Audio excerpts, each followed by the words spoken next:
তাঁহারই রহস্য রজনী লুকাই রাখে, তাঁরই কর্মবল অধ্যাত্মের রসায়ন। হিরণ্ময় সেতু তিনি, বহ্নি অনুপম অজ্ঞাতের জ্যোতির্ময় হিয়াতল তিনি। নৈঃশব্দের বীর্য তিনি, মর্মে বিধাতার। পরাশক্তি তিনি, মহাবাক্য অনাহত। অটুট আশ্রয় তিনি পৃচ্ছ আরোহণে।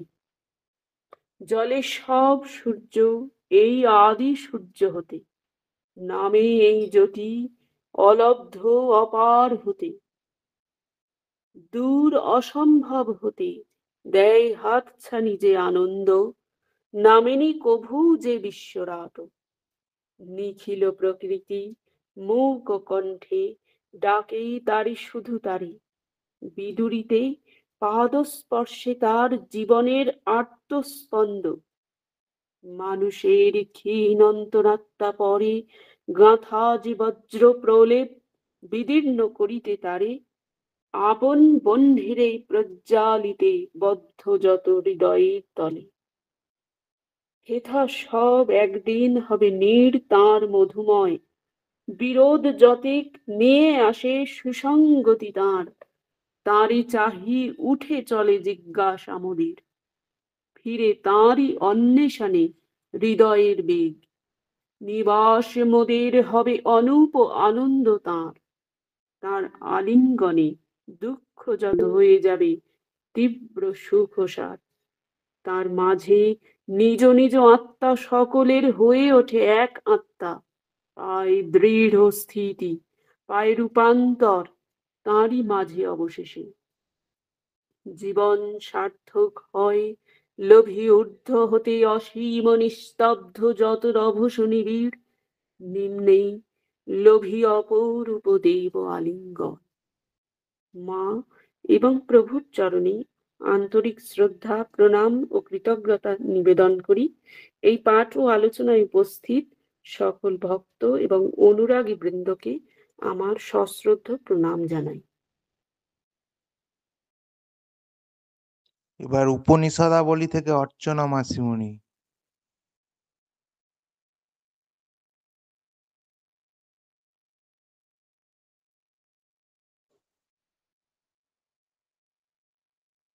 অর্চনা মাসিমণি।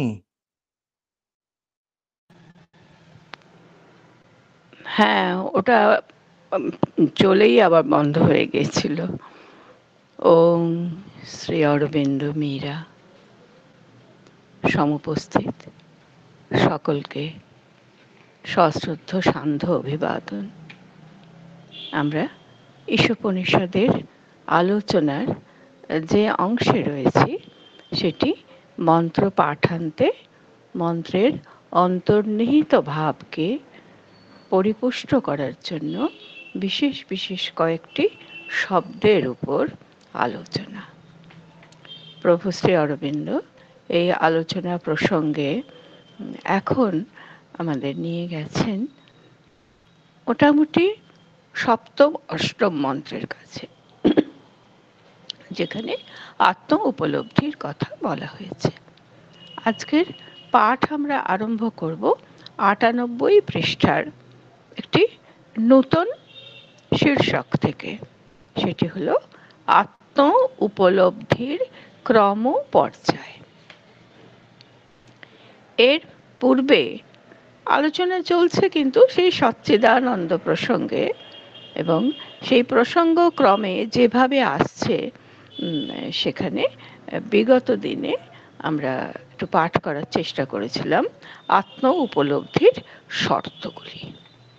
সেই আত্ম উপলব্ধির শর্ত বিষয়ে শ্রী অরবিন্দের পদাঙ্ক অনুসরণ করে যেটুকু আমরা বুঝতে পেরেছি আমাদের জ্ঞান বুদ্ধি দিয়ে, সেখানে আজকের আলোচনা শীর্ষক আত্ম উপলব্ধির ক্রম পর্যায়। প্রথমে বলছেন যে সর্বময়ের দর্শন। এর কতগুলি, যেহেতু ক্রম পর্যায়, কয়েকটি পর্যায় তো আসছে আলোচনা প্রসঙ্গে। সর্বময়ের দর্শন প্রসঙ্গে প্রভু এইভাবে জানাচ্ছেন। বিশ্বের অপর সব অস্তিত্বের সঙ্গে একত্ববোধ হলো আত্ম উপলব্ধির প্রথম সোপান। অতি প্রাঞ্জল ভাষায় তিনি বিষয়টি বললেন, যে অপর সব অস্তিত্বের সঙ্গে একত্ববোধ। তাহলে আত্ম উপলব্ধির ক্রম পর্যায়ের প্রাথমিক স্তরে রয়েছে একত্ববোধ। আর সঙ্গে একত্ববোধের জন্য তো একাধিক বিষয় লাগে। তাহলে এক্ষেত্রে সেই একাধিক বিষয়গুলি কি হবে? বিশ্বের অপর সব অস্তিত্বের সঙ্গে একত্ববোধ। ভিন্ন ভিন্ন অস্তিত্ব থাকতে পারে, কিন্তু তাদের মধ্যে যে একত্ব হওয়া সম্ভব, তদ্বিষয়ে যে বোধ, সেইটি হলো আত্ম উপলব্ধির প্রথম সোপান। আত্ম উপলব্ধি কিন্তু কখনোই আত্মকেন্দ্রিক নয়, এটা প্রথমে বুঝিয়ে দিলেন। আর একত্ব বোধই হচ্ছে তার মুখ্য বিষয়, এবং সেই একত্বের বোধটি হবে অপর সব অস্তিত্বের সঙ্গে। যা কিছু এই যৎকিঞ্চিৎ জগত্যাং জগৎ, এখানে যা কিছু রয়েছে তার সঙ্গে। তার আদিম অপরিণত রূপ হলো অপর সবকে বুঝতে এবং সবার সঙ্গে সহানুভূতি সম্পন্ন হবার চেষ্টা করা। অপরের প্রতি প্রেম ও মৈত্রী সমবেদনার প্রসার ক্রমশ বৃদ্ধি করবার প্রবৃত্তি, এবং পরের জন্য কাজ করবার প্রেরণা। তাহলে আত্ম উপলব্ধির প্রথম সোপান রূপে যাকে চিহ্নিত করা হলো, সেই অপর সব অস্তিত্বের সঙ্গে একত্ববোধ, সেটা কিভাবে গড়ে উঠবে? সবকিছুরই যেমন একটি পরিণত রূপ থাকে, এবং তার আগে থাকে একটি অপরিণত রূপ, একটি হয়ে উঠতে চাওয়ার অভিপ্সা। সেই স্তরে তাহলে কি পাওয়া যাবে? সেই আদিম অপরিণত রূপ বলছেন এটি একটি রূপ, এটি যে অসৎ তা নয়, এটি যে কোনো প্রতিকূল তা নয়, কিন্তু এটিকে আমরা পূর্ণতা সম্পন্ন বলতে পারি না। তাই বলছেন অপরিণত রূপ। সেটি কি? অপর সবকে বুঝতে, আগে অপর সবকে বুঝতে হবে। সবকিছুর সঙ্গে রয়েছে একটা প্রেরণা, রয়েছে প্রবৃত্তি, রয়েছে চেষ্টা। বলছেন অপর সবকে বুঝতে চেষ্টা করতে হবে। কেন আমি যখন অপর যখন বলছি, তাকে প্রথমে বুঝতে হবে তার স্বরূপ, এবং তার জন্যে কি করতে হবে না, সবার সঙ্গে সহানুভূতি সম্পন্ন হবার চেষ্টা করা। এই সহানুভূতি কিন্তু, এই যে একটা সহমর্মিতা, এটা কিন্তু চট করে আসে না, প্রথম স্তরে তো আসেই না। এর জন্য অনেক আন্তর্শুদ্ধি দরকার হয়। তাই বলছেন সেই প্রথমটি হলো সেই অপর সবকে বুঝতে আর সবার সঙ্গে সহানুভূতি সম্পন্ন হবার চেষ্টা করা। ঠিক আছে, সহানুভূতি সম্পন্ন হলেই কি সব কাজ হয়ে থাকবে? দূরে দাঁড়িয়েও তো আহা উহু করা যায়। আমি খুব মোটা দাগের কথা বলছি, এর বেশি তো আমার বুদ্ধি বা চর্চা যেতে পারছে না। তাই সেখানে বলছেন এই সহানুভূতি সম্পন্ন হবার চেষ্টা করতে হবে। প্রথমে বুঝতে হবে, তারপর যদি সেখানে কোনো অসুবিধে থাকে তার প্রতি সহানুভূতি সমান অনুভূতি সম্পন্ন হতে হবে। তার ভাবনাকে নিজের ভাবনা বলে ভেবে নিতে হবে। আর এর থেকেই যা সঞ্জাত হবে সেটি হচ্ছে তার পরবর্তী স্তর।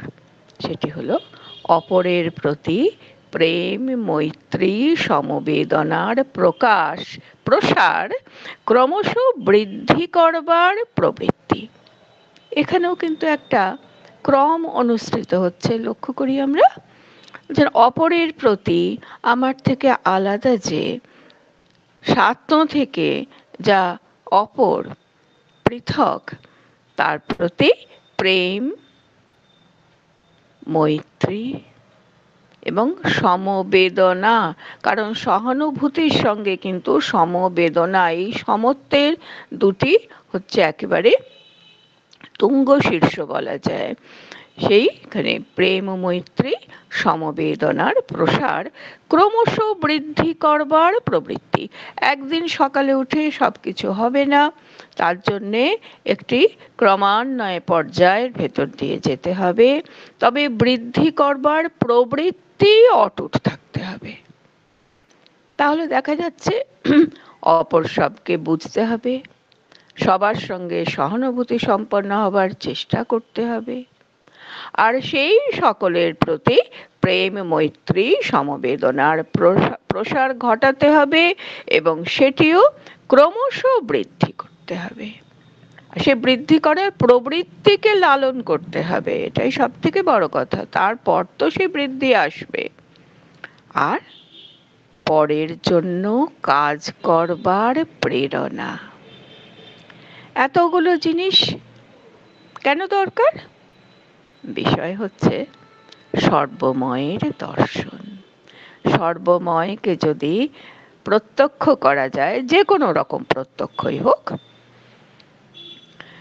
তাহলে সেই সর্বময়ের দর্শনের আমার প্রাক মুহূর্তে যে প্রস্তুতি প্রয়োজন, তার মোটামুটি অন্তত তিনটি স্তর, সাধারণত তিনটি স্তরই বলা যায়। তিনটি স্তর বললেন, তার মধ্যে কতগুলি মানবিক গুণের কথাই বললেন। লক্ষ্য করলে দেখা যাবে এই মানবিক গুণগুলিকে যদি ঠিক মতো পরিচালনা করা যায়, তাহলে সেই সর্বময়ের দর্শনের দিকে কিছুটা হয়তো পৌঁছতে পারা যাবে। তো এই ব্যাপারটা হবে কি করে? উপলব্ধ হবে চেষ্টা করলে, সাধনা করলে, আন্তরিকভাবে প্রচেষ্টা করলে উপলব্ধি হবে। কিন্তু এই যে উপলব্ধ একত্ব, তাহলে আমি কি উপলব্ধি করলাম? উপলব্ধি করলাম অপরের সঙ্গে একত্ব। সর্বময় এখনো অনেক দূরে আছেন। এইভাবে উপলব্ধ একত্ব হলো বহুত্বধর্মী একত্ব। এটা মনে রাখতে হবে। এই একে কিন্তু শুধু এক নেই, এই একের মধ্যে রয়েছে বহু। সে আমরা একটা সময় আলোচনা করছিলাম না, এক এবং বহুর প্রসঙ্গে, বালিয়াড়িয়ার বালুকণার মতো। বালি একটি বালুকণাও যেমন সত্য, তেমনি সেই বালিয়াড়িতে যত বালি আছে তারা সবাই একত্ব সম্পর্কে উন্নীত। সাই বলছেন এই একত্ব হচ্ছে বহুত্বধর্মী একত্ব। সেটিকে আরেকটু ব্যাখ্যা করছেন। সমধর্মী বহু বস্তু একত্র আকৃষ্ট হয়ে প্রকৃত একত্ব সৃষ্টি না করে, বরং একটা প্রকৃত একত্ব সৃষ্টি না করে বরং একটা সমষ্টি বা সংঘ গঠন করে। তাহলে বহুধর্মী একত্বের একটা ধর্ম আছে। সেই বহুধর্মী একত্বে কি হয় না, সমধর্মী বহু বস্তু, লক্ষণীয় শব্দ সমধর্মী, এবং বস্তুর বাহুল্য লক্ষণীয়, একত্র আকৃষ্ট হয়ে তারা একসঙ্গে আকৃষ্ট হয়, একসঙ্গে তারা যূথবদ্ধ হয়, হয়ে প্রকৃত একত্ব সৃষ্টি না করে বরং একটা সমষ্টি বা সংঘ গঠন করে। মানে প্রকৃত একত্ব সৃষ্টি করলে কি হতো, তাদের তো আর বহুত্বটা থাকতোই না। বহুত্বটা থাকছে, কিন্তু একটা সমষ্টি, সমধর্মী একটা সমষ্টি বা সংঘ গঠন করে। চেতনার কাছে বহুর প্রকৃত অস্তিত্ব সকল থেকেই যায়, একত্ব হয় তাদের ফল মাত্র। তাহলে দেখা যাচ্ছে বহু মিলে এক হলো, কিন্তু বহুও রয়ে গেল, একও থেকে গেল। ব্যাপারটা কার কাছে? চেতনার কাছে। বহুর প্রকৃত অস্তিত্ব সকল থেকেই যায়। আমার চেতনার মধ্যে টনটনে জ্ঞান থাকছে যে এটি শুধু একটি নয়, এটা বহু, অনেকে একত্র সংঘবদ্ধ হয়ে আছে। তাহলে একত্বটা কি? একত্বটা হচ্ছে তাদের ফল। এই যে ক্লাস্টার, তাকে কিন্তু আরেকটি দলের থেকে, আরেকটি সংঘের থেকে, আরেকটি সমমনস্ক আরেকটি জোটের থেকে পৃথক করা যায়। প্রকৃত জ্ঞানের আরম্ভ হয় স্বরূপ একত্বের অনুভূতি থেকে। তাহলে স্বরূপ একত্ব আরেকটি শব্দ আসছে, তাহলে এখান থেকে জ্ঞানের শুরু। এর আগে পর্যন্ত কিন্তু শুধুই কর্মকাণ্ডের মধ্যে দিয়ে রয়েছে, কতগুলি আচারের মধ্যে দিয়ে, কতগুলি ভাবনার মধ্যে দিয়ে আমরা এগিয়ে এসেছি।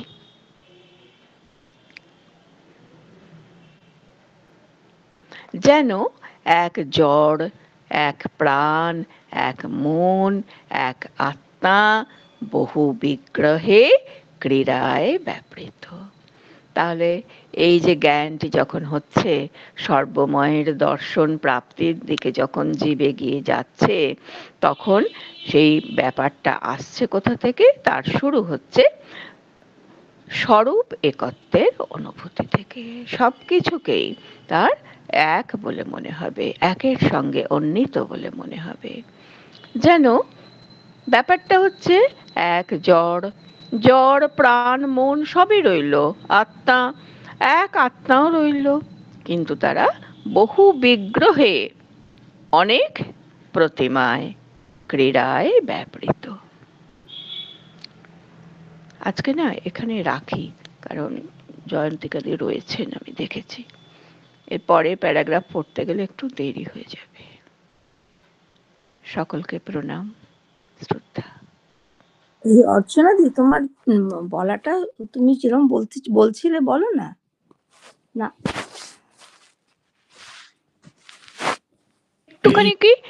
একটুখানি কি রিডিং পড়ে দেবো? একটু রিডিং পড়ি, আলোচনা পরের দিন করব। 1 মিনিট নেব? হ্যাঁ হ্যাঁ দিদি, তুমি ওরকম করে আচ্ছা। না, সে না দিদি, তোমার কথা শুনতে পাই না রোজ ভালো করে।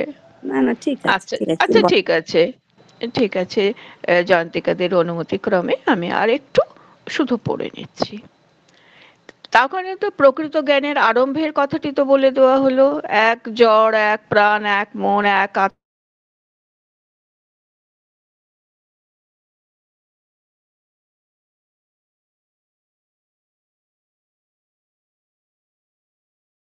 হয় যখন সবের এই আত্মাকে সচ্চিদানন্দ বলে প্রতীতি হয়। এখানে আসছে সেই সর্বময় দর্শনের লগ্নে সচ্চিদানন্দের বোধ, সেই সৎ চিত আনন্দ, তার যে সামূহিক রূপ, সেই সচ্চিদানন্দ বলে প্রতীতি যখন হয়, এই সবের এই যে আত্মা বহু বিগ্রহে যা ক্রীড়ায় ব্যাপৃত। কারণ তখন জড়কে দেখা যায় প্রাণের একটা লীলা বলে। তখন জড় আর শুধু জড় থাকে না, সে প্রাণের লীলা হয়ে ওঠে। প্রাণকে দেখা যায় স্থূল উপাদানে মনের তেজ সঞ্চারের একটা ক্রীড়া বলে। আর প্রাণ যে শুধু স্থূল উপাদান নিয়ে এখানে তার জীবন ক্রীড়া নির্বাহ করে, শুধু তাই নয়, সে কি হয়, মনের তেজ সঞ্চারের একটা ক্রীড়া বলে।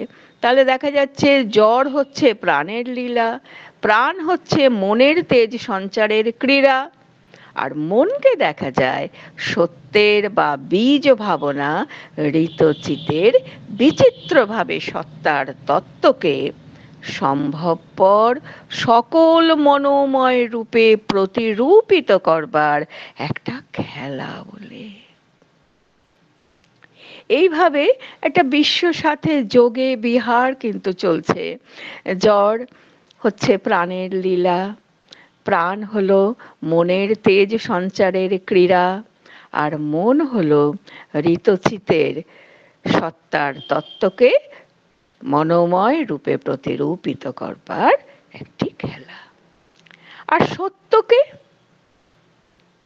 সত্যকে দেখা যায় সচ্চিদানন্দের লীলা বলে, আর সচ্চিদানন্দকে দেখা যায় অজ্ঞেয় পরব্রহ্মের বা পরম পুরুষের আত্ম অভিব্যক্তি রূপে। এই বিষয়টি আমরা পরের দিন আরেকবার অনুধাবন করব। কেন অপূর্ব যে একটা চেন যেন বেঁধে দেওয়া আছে, কেউ কাউকে ছেড়ে যেতে পারছে না, কেউ কারোর থেকে নিজেকে বিবিক্ত করতে পারবে না, সব কিছু মিলিয়ে হবে সর্বময়ের দর্শন। আবার প্রণাম সকলকে। আচ্ছা, আগের আমি ওই লেটার্স অন যোগা মানে শ্রী অরবিন্দের যে চিঠিপত্রে যেখানে উত্তর দিচ্ছিলেন সেখানে চিন্তার বিষয়ে পড়েছিলাম। আজকে আমি একটু বলবো চিন্তা নিয়ন্ত্রণ। তিনি বলছেন চিন্তা নিয়ন্ত্রণ বিষয়। সর্বপ্রথমে শ্রী অরবিন্দ এবং শ্রী মাকে সশ্রদ্ধ প্রণাম জানাই। ওম শ্রী অরবিন্দ মীরা। সংশয় উপেক্ষা করার অর্থ নিজের চিন্তা ভাবনার নিয়ন্ত্রণ। অবশ্যই তাই, কিন্তু নিজের চিন্তা নিয়ন্ত্রণ ততটাই প্রয়োজন যতটা প্রয়োজন নিজের প্রাণিক বাসনা বা আবেগের উপর নিয়ন্ত্রণ বা নিজের শরীরের গতিবৃত্তির নিয়ন্ত্রণ। যোগের জন্য এবং শুধুমাত্র যোগের জন্য নয়, কেউ এক পূর্ণ বিকশিত মনোময় সত্তা হয়ে উঠতে পারে না যদি তার চিন্তার উপর নিয়ন্ত্রণ না থাকে, যদি না সে সেগুলির নিরীক্ষক বিচারক হয়, তাদের উপর প্রভুত্ব করে মনোময় পুরুষ, সাক্ষী, অনুমন্তা ঈশ্বর। বাসনা, কামনা আর আবেগের ঝড়ের মাঝে এক দিশেহারা জাহাজ অথবা শরীরের হয় জড়তা না হয় তাড়নার দাস হবার চেয়ে মনোময় সত্তার পক্ষে অবাধ্য আর নিয়ন্ত্রণে অসাধ্য চিন্তা ভাবনার টেনিস বল হওয়াটাও একটি যুক্তিযুক্ত নয়। আমি জানি এটা কঠিন, কারণ মানুষ মূলত মনোময়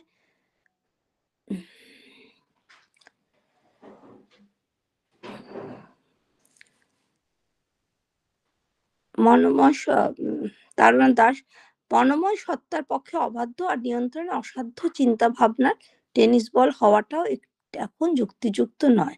আমি জানি এটা কঠিন, কারণ মানুষ মূলত মনোময় প্রকৃতির এক প্রাণী হওয়ার সে তার মনের গতিবৃত্তির সঙ্গে নিজেকে এক করে দেখে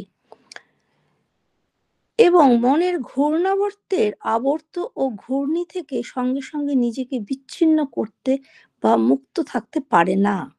তার পক্ষে তার শরীরের উপর অন্তত এর গতিবৃত্তির একটা অংশের উপর নিয়ন্ত্রণ রাখাটা তুলনামূলক সহজ। এটা কঠিন চেষ্টার পর তার মানসিক অনুপ্রাণন এবং বাসনা সমূহে উপর নিয়ন্ত্রণ রাখাটা কম সহজ, কিন্তু তবুও খুবই সম্ভব। কিন্তু নদীর উপরে তার চিন্তা ভাবনার ঘূর্ণাবর্তের ঊর্ধ্বে তান্ত্রিক যোগীর মতন বসে থাকা অপেক্ষাকৃত সহজ। তবুও এটা করা যেতে পারে। সমস্ত উন্নত মনোময় মানুষ যারা গড়পড়তার ঊর্ধ্বে উঠতে পারে, তাদের এক বা অন্য উপায় বা অন্তত একটা নির্দিষ্ট সময় এবং নির্দিষ্ট উদ্দেশ্যে মনের দুটি অংশকে আলাদা করতে হবে। সক্রিয় অংশ, যা হলো চিন্তা তৈরির এক কারখানা, আর শান্ত কর্তৃত্ব ব্যঞ্জক অংশ, যা একই সাথে এক সাক্ষী এবং সংকল্প, তাদের পর্যবেক্ষণ করে, বিচার করে, প্রত্যাখ্যান করে, নির্মূল করে, স্বীকার করে, সংশোধন ও পরিবর্তনের নির্দেশ দেয় মনের আবাসের অধীশ্বর, স্বরাজ্যের সক্ষম অধীশ্বর। সবাইকে নমস্কার জানিয়ে আমি পাঠটি শেষ করলাম। মা ও প্রভুকে প্রণাম জানাই, ধন্যবাদ জানাই যারা এই পাঠচক্রে অংশগ্রহণ করলেন। প্রত্যেককে অসংখ্য ধন্যবাদ আমাদের শাখার পক্ষ থেকে। মা ও প্রভুকে প্রণাম জানিয়ে সবাইকে শুভরাত্রি জানিয়ে আজকে আমাদের পাঠচক্রের এখানেই বিরতি টানছি। জয় মা, জয় শ্রী অরবিন্দ।